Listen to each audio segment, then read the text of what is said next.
Chapter 1 Awakening. Kundalini Awakening, Enlightenment, Christ Consciousness. Second, Rebirth. The activation of the pineal gland has been referred to by many different names, tales, and symbols throughout time. Regardless of the image or sound utilized, the meaning, like many other things, has and will always remain the same. Prior to January of 2020, the names, terms, and pictures presented within this testimony were completely unheard of.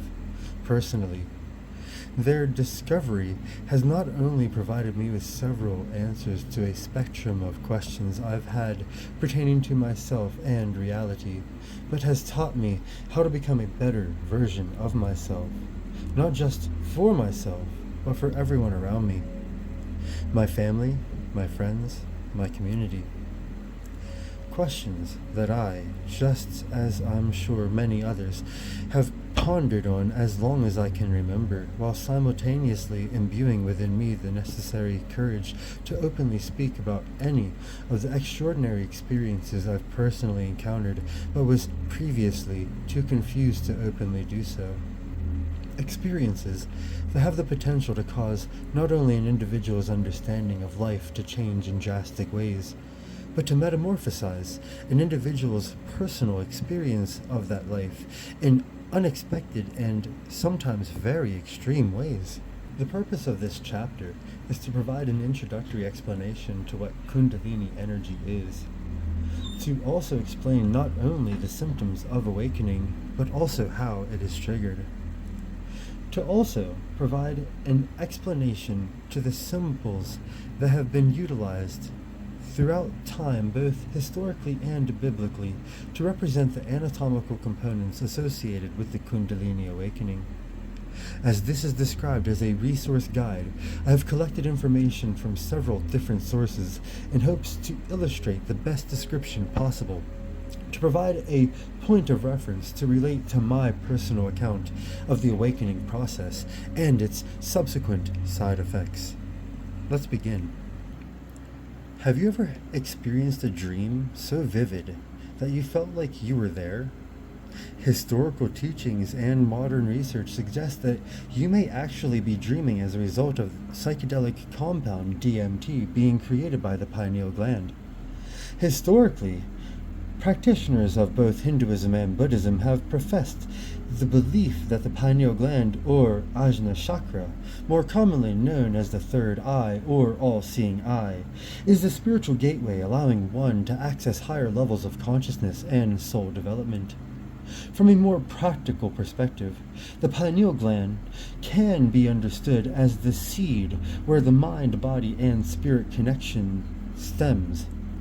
It is a vital link between the roots of the spinal cord and the medulla oblongata section of the brain, which controls critical bodily functions including breathing, heart rate, immune system response, and just about every other involuntary action. For centuries, sages from all walks of life have dedicated their lives to the awakening of the third eye, and have refined numerous techniques to utilize this profound gland.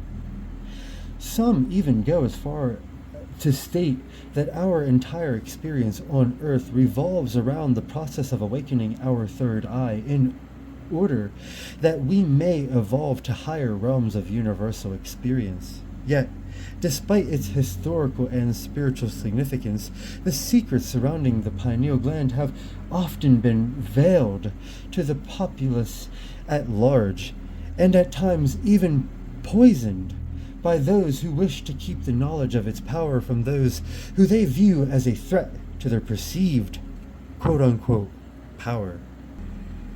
René Descartes, renowned rational philosopher and mathematical genius, believed the pineal gland to be the principal seat of the soul.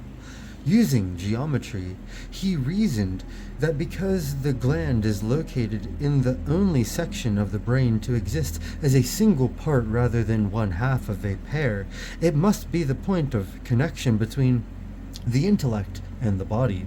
He further argued that because a person can never have more than one thought at a time, external stimuli must be united within the brain before being considered by the soul.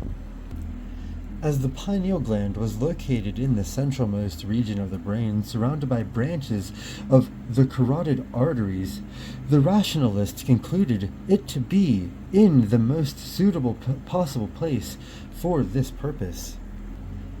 With a strong resemblance to a pine cone from which it derives its name, the pineal gland is a small endocrine gland located in the central region of the brain between the two hemispheres. After thorough investigations, biologists concluded that the pinealocyte cells of the pineal gland share a common evolutionary ancestor with the retinal cells of the eye.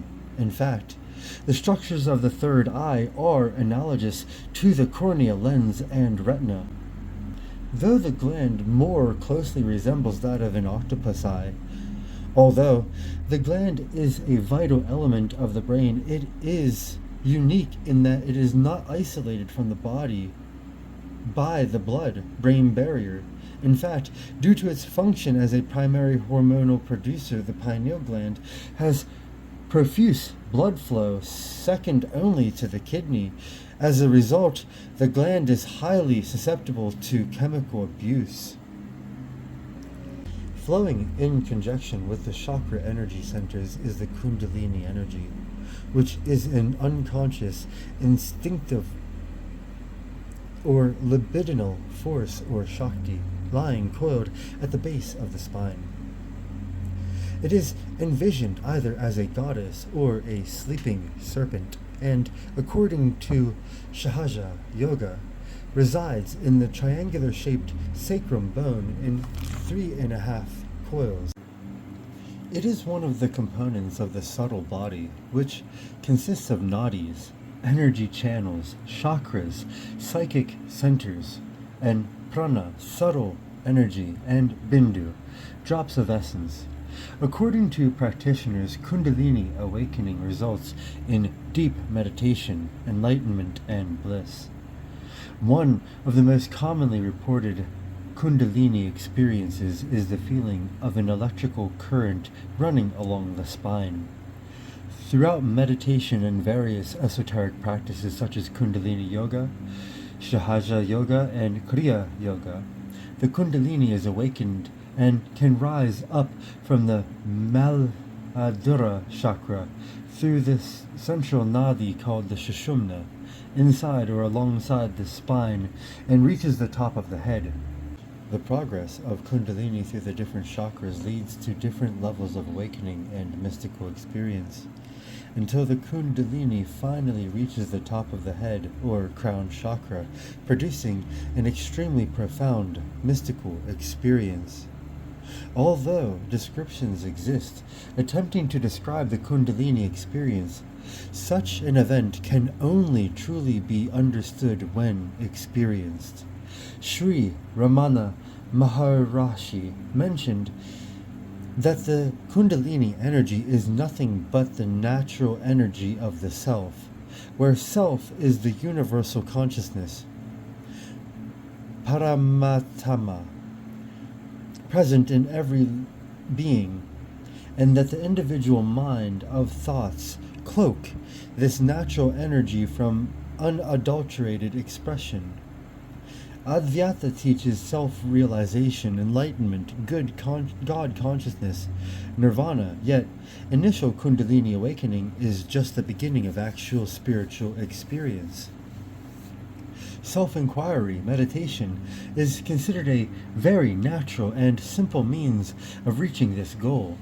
Swami Vivekananda described Kundalini briefly in London during his lectures on Raj Yogas as follows. According to the yogis, there are two nerve currents in the spinal column called Pingala and Ida, and a hollow canal called Sushumna running through the spinal cord. At the lower end of the hollow canal is what the yogis call the lotus of the Kundalini. They describe it as a triangular in form, in which, in the symbolical language of the yogis, there is a power called the Kundalini coiled up When that Kundalini awakes, it tries to force a path